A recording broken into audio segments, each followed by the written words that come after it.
تو حضرت موسیٰ علیہ السلام نے اسے تھپڑ مارا. اس کا ذکر قرآن میں ہی ہے. جب اس کو تھپڑ مارا تو وہ مر گیا, اس کی جان نکل گئی. دوپہر کا وقت تھا, کوئی دیکھنے والا نہیں تھا, مسلمان تو بھاگ گیا اور کوئی دیکھنے والا تھا نہیں کہ کس نے مار دیا فرعون کا نوکر. اب فرعون تک خبر پہنچ گئی لیکن مارنے والا کون وہ کوئی خبر نہیں. سارا دن گزر گیا. دوسری دن پھر حضرت موسیٰ علیہ السلام کے دل میں خوف تھا کہ اس کا نوکر میرے ہاتھ سے قتل ہو گیا, کیا فیصلہ ہوگا. تو دوسرے دن اس کا بھی ذکر قرآن میں ہے. دوسرے دن حضرت موسیٰ علیہ السلام اسی خوف سے پھر رہے تھے تو وہی مسلمان اس کا ایک اور کافر سے جھگڑا ہو رہا اور کافر اس کو مار رہا. اس مسلمان نے پھر فریاد کی کہ یہ مجھے مار رہا, میری مدد کرو. حضرت موسیٰ علیہ السلام نے اسے ڈانٹا کہ تم جھگڑیلو جھگڑے کرتا ہے. ڈانٹا, اس ہاتھ اٹھایا کافر کی طرف جو مار رہا تھا, اسے پکڑے ظلم نہ کرے. تو وہ ڈرا کہ مجھے ڈانٹا, اس ہاتھ میرے مارنے کے لیے اٹھایا. تو اس نے فوراً کہا کل اس کو قتل کیا, آج مجھے قتل کرتے ہو. جب یہ کہا تو وہ تو پتہ چل گیا کہ کل فرعون کے نوکر کا قاتل یہی ہے. اس نے جھگڑا چھوڑ کر سیدھا فرعون کے پاس چلا گیا اور فرعون کو جا کر بتایا کہ تیرے نوکر کو اسی نے قتل کیا جس کو تم لوگوں نے پالا ہے. جب یہ سنا تو فرعون نے فوراً کہا اسے تو قتل کرنا چاہیے.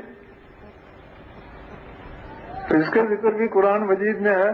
قدرت سے فرعون کی مجلس میں ایک شخص وہ بھی تھا جس کو حضرت موسیٰ علیہ السلام سے محبت تھی. اس نے جب سنا کہ حضرت موسیٰ علیہ السلام کے قتل کا فیصلہ کر دیا تو وہ فوراً مجلس سے اٹھ کر آیا اور آ کر حضرت موسیٰ علیہ السلام کو بتایا کہ آپ کے ہاتھ سے فرعون کا نوکر کل قتل ہوا ہے. تو پہلے تو پتہ نہیں چلا, آج پتہ چلا ہے کہ آپ نے اس کو مارا اور قتل ہوا. تو فرعون نے آپ کے قتل کا فیصلہ کر دیا ہے, جان بچانی ہے تو بھاگ جاؤ. تو حضرت موسیٰ علیہ السلام پھر وہاں سے بھاگ گئے. مدین شہر میں پہنچے.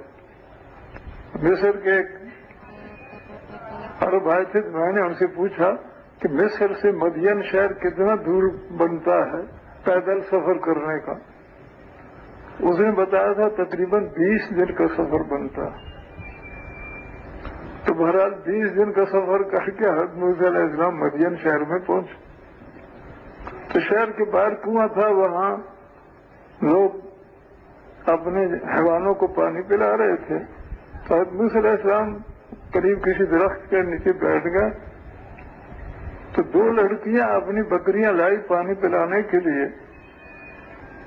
وہ بکریاں آگے بڑھے پانی پینے کے لیے تو وہ پھر ان کو پیچھے ہٹائیں, بار بار ہٹایا. تو حضرت موسیٰ نے فرمایا کیا بات ہے, تم بار بار ان کو پانی کی طرف نہیں جانے دیتی.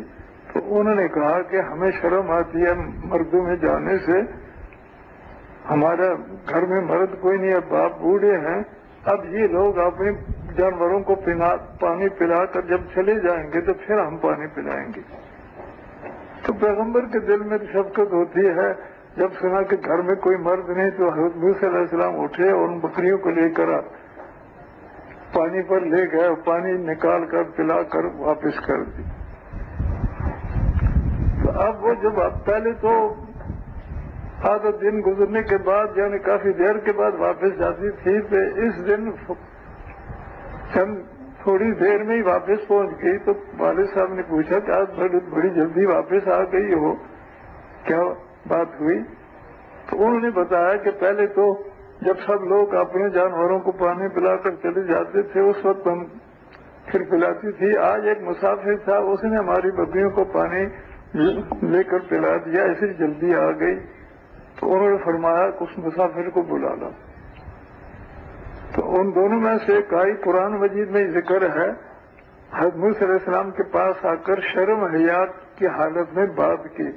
تو مفسرین لکھتے ہیں کہ جب موسیٰ علیہ السلام کے پاس پہنچی تو منہ پر پردہ کر کے بات کی کہ آپ نے ہماری بکریوں کو پانی پلایا ہے, تو ہمارے والد صاحب آپ نے احسان کیا ہے, ہمارے والد صاحب آپ کو اس احسان کا بدلہ دینا چاہتے ہیں, آپ چلے. تو حضرت موسیٰ علیہ السلام چلے. دیکھو کتابوں میں اس کا ذکر ہے کہ وہ آگے چلنے لگی تو پیغمبر تو اب راستہ دیکھنا کدھر جائے گی تو عورت پر نگاہ پڑتی ہے، تو پیغمبر تو غیر عورت کو دیکھنا بھی نہیں چاہتے، جو نبوت سے پہلے کا واقعہ ہے۔ تو حضرت موسیٰ علیہ السلام نے فرمایا کہ تم پیچھے چلو، میں آگے چلوں گا، جدھر راستہ مڑے ادھر پتھر پھینک دینا، میں ادھر مڑ جاؤں گا۔ تو بھارا اس طرح گھر میں پہنچے تو کتابوں میں یہ اسکال رہا ہے، انہوں نے کھانا سامنے رکھا، تو چونکہ اس لڑکی نے کہا تھا کہ آپ نے ہماری بکری کو پانی پلایا، اس لیے میرے والد صاحب اس کو کچھ آپ کو بدلہ دینا چاہتے ہیں، بلایا ہے۔ تو پیغمبر تو نیکی کا بدلہ دنیا میں کسی سے نہیں لیتا، نیکی کا بدلہ اللہ ہی سے لیتے ہیں۔ اس لیے کتابوں میں آتا ہے کہ جب انہوں نے کھانا رکھا، حضرت موسیٰ علیہ السلام نے فرمایا کہ میں نے آپ کی بکریوں کو جو پانی پلایا وہ صرف اللہ کی رضا کے لیے خدمت کی ہے، اس کا بدلہ میں روٹی نہیں کھاتا۔ جب یہ کہا تو حضرت شعیب علیہ السلام وہ اس وقت کے پیغمبر تھے، انہوں نے کہا کہ نہیں، ہم بکری کے پانی پلانے کے بدلے میں روٹی نہیں دے رہے، ہم تو لوگوں کی خدمت کرتے ہیں، مسافر آتے ہیں ان کی خدمت کرتے ہیں، آپ سفر میں آئے ہیں اس لیے اللہ کی رضا کے لیے ہم خدمت کر رہے ہیں، بکریوں کو پانی پلانے کی وجہ سے کھانا نہیں دے رہے۔ اس وقت حضرت موسیٰ علیہ السلام نے کھانا کھایا تو ان کی ایک بیٹی نے ان سے کہا کہ یہ نوجوان اچھی طاقتور ہے، دیانتدار ہے، اس کو اپنے پاس رکھ لیں خدمت کے لیے۔ قرآن میں اسی کا ذکر ہے۔ مفسرین نے یہ لکھا کہ انہوں نے پوچھا کہ تجھے کیسی خبر کی بڑا طاقتور ہے اور بڑا دیانتدار ہے؟ تو اس لڑکی نے پھر حضرت شعیب علیہ السلام کا اپنے والد صاحب کو بتایا کہ یہ طاقتور اتنا ہے کہ پانی نکالنے کے لیے جو 10 آدمی کام کرتے تھے، اس اکیلے نے وہ کام کیا، اور بکریوں کو پانی پلاتے وقت 10 آدمیوں کے برابر اس اکیلے نے کام کیا۔ اور دیانتدار اتنا ہے کہ میں آگے چل رہی تھی تو مجھے دیکھنا پسند نہیں کیا، مجھے کہا تم پیچھے چلو، راستہ جدھر مڑے ادھر پتھر پھینک دینا۔ تو یہ طاقتور بھی ہے، دیانتدار ہے، اسے پاس رکھنا چاہیے۔ تو بہرحال حضرت شعیب علیہ السلام نے یاد سن کر تو فرمایا کہ اگر تم ہمارے پاس 8 سال یا 10 سال رہو،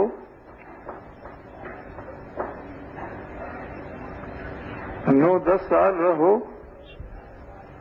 میں اپنی بیٹی کا نکاح کر دیتا ہوں، 8-10 سال رہو، پھر جانا چاہو تو جو تمہاری مرضی جہاں چلے جاؤ، اتنا عرصہ ہمارے ساتھ رہو۔ حضرت موسیٰ نے فرمایا کہ ٹھیک ہے، دونوں مدتوں میں سے جو بھی مناسب ہوگی میں پوری کر لوں گا۔ تو بہرحال انہوں نے اپنی بیٹی کا نکاح کر دیا۔ اب وہ مدت پوری ہونے کے بعد حضرت موسیٰ علیہ السلام پھر واپس آئے، ارادہ کر لیا مصر آنے کا۔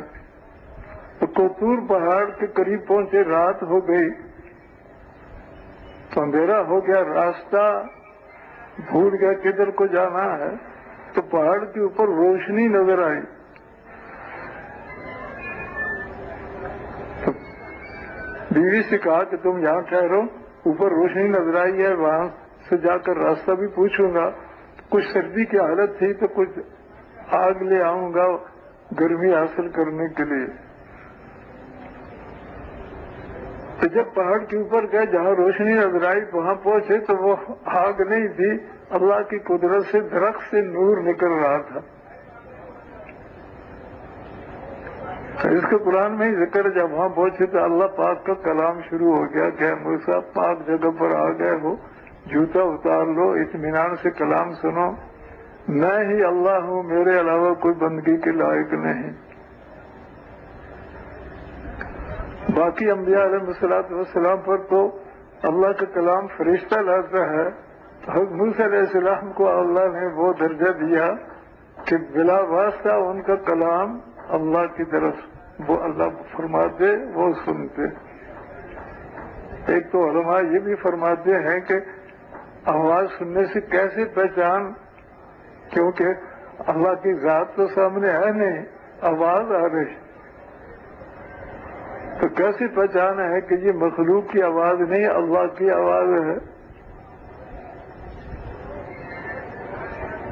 اس کو فرماتے ہیں کہ ایک تجھے کہ جدھر سے بولنے والا ہوتا ہے آواز ادھر سے آتی ہے، چار باقی جانوروں سے آواز نہیں ہوتی، جدھر سے بول رہا ادھر سے آتی ہے، دائیں بائیں پیچھے سے اوپر نیچے سے آواز نہیں آتی۔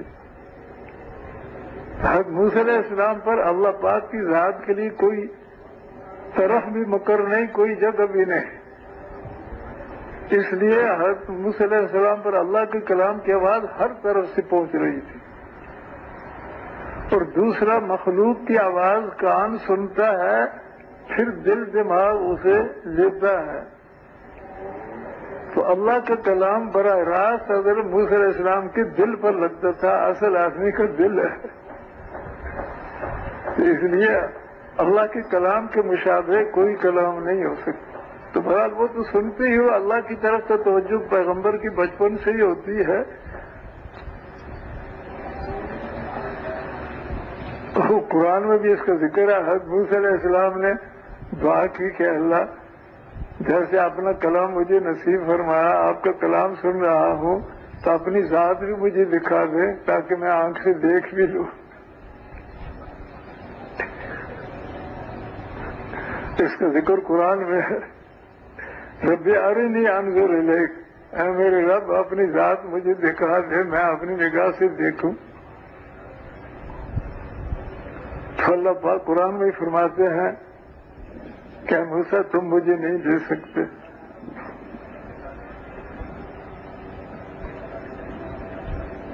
حضرت موسیٰ علیہ السلام میں بڑا جذبہ تھا کہ اللہ کے کلام سننے میں کتنا سکون اور کتنی رحمت ہوتی تھی، تو دیدار میں کیا درجہ ہوگا۔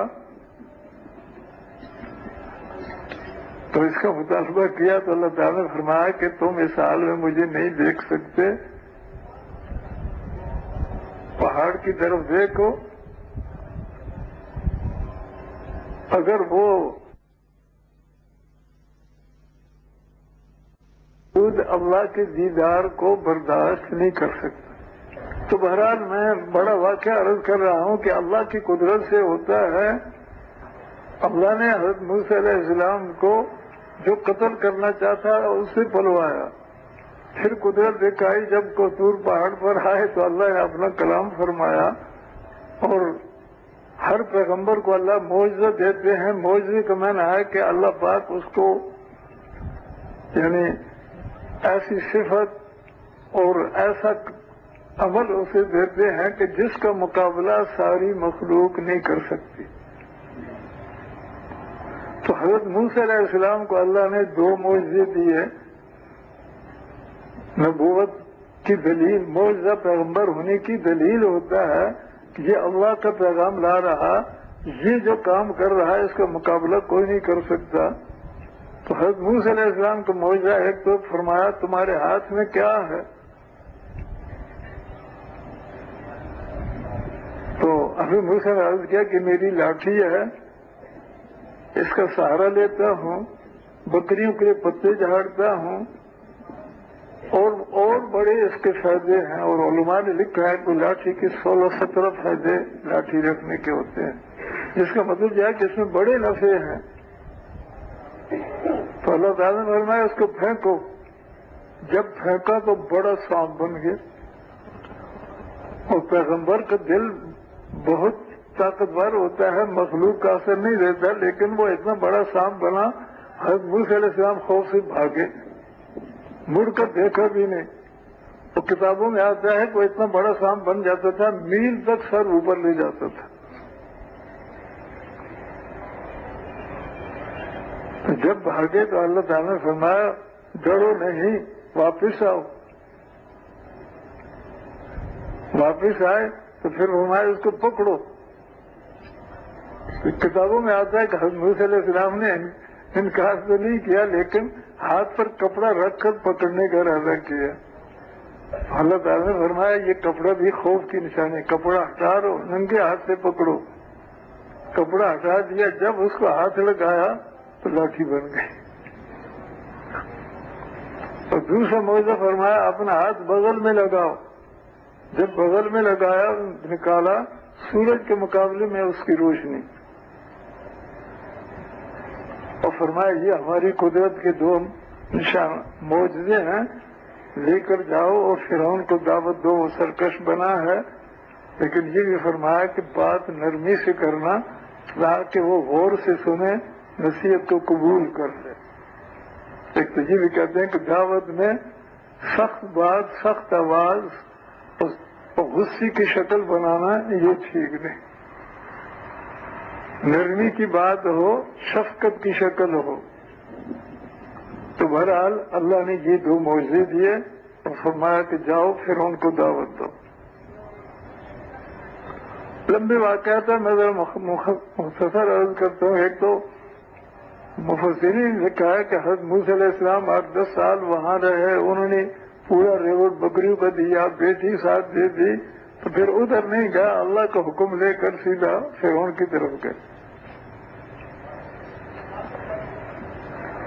ساتھ اسی وقت دعا بھی مانگی کہ اللہ میری زبان میں اٹک ہے، وہ جو آگ کی وجہ سے چل گئی تھی زبان تو اٹک تھی، سننے والا ان کی بات فوراً سمجھ نہیں سکتا تھا کیا بولے، تو اس لیے کہا کہ اللہ میری زبان کی اٹک دور کر دو تاکہ میری بات کو سننے والا سمجھ سکے۔ اور ساتھ یہ کہا کہ میرے بھائی بڑا ہے، اس کی زبان بھی صاف ہے، اس کو بھی نبوت دے دو، ہم دونوں آپ کا پیغام فرعون تک بھی پہنچائیں گے اور باقی لوگوں تک۔ اسی بزرگ کہتے ہیں سب سے بڑی دعا حضرت موسیٰ علیہ السلام کی بھائی کو نبی بنانے کی، تو یہ دعا مانگی تو اللہ نے ان کو بھی نبوت دے دی۔ تو دونوں پھر فرعون کے پاس گئے، فقیرانہ لباس تھا، فرعون کے دروازے پر پہنچے، آگے نوکر کھڑے تھے، تو ان سے کہا کہ ہم فرعون کو کچھ دینے کے لیے آئے ہیں۔ اس نے اندر جا کر فرعون سے کہا 2 فقیر دروازے پر آئے ہیں، کہہ رہے ہیں ہم بادشاہ کو کچھ دینے آئے ہیں۔ تو کتابوں میں آتا ہے وہ ہنسا کہ ہیں فقیر اور مجھے کیا دیں گے، میرے تو خزانے ہیں۔ تو بہرحال جب سامنے گیا تو حضرت موسیٰ علیہ السلام نے کہا کہ رب نے ہمیں بھیجا پیغام دے کر، اگر اس پیغام کو مانوں گے تو جو نعمتیں ہیں تیرے پاس اس میں اور برکتیں ہوں گی، اور مرنا ہے، مرنے کے بعد پھر نعمتوں کے بڑے خزانے جنت کے دیے جائیں گے۔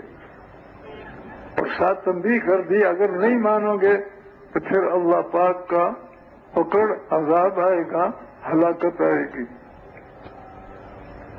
تو پھر انہوں نے کہا سب کا رب تو میں ہوں، تمہارا رب کون؟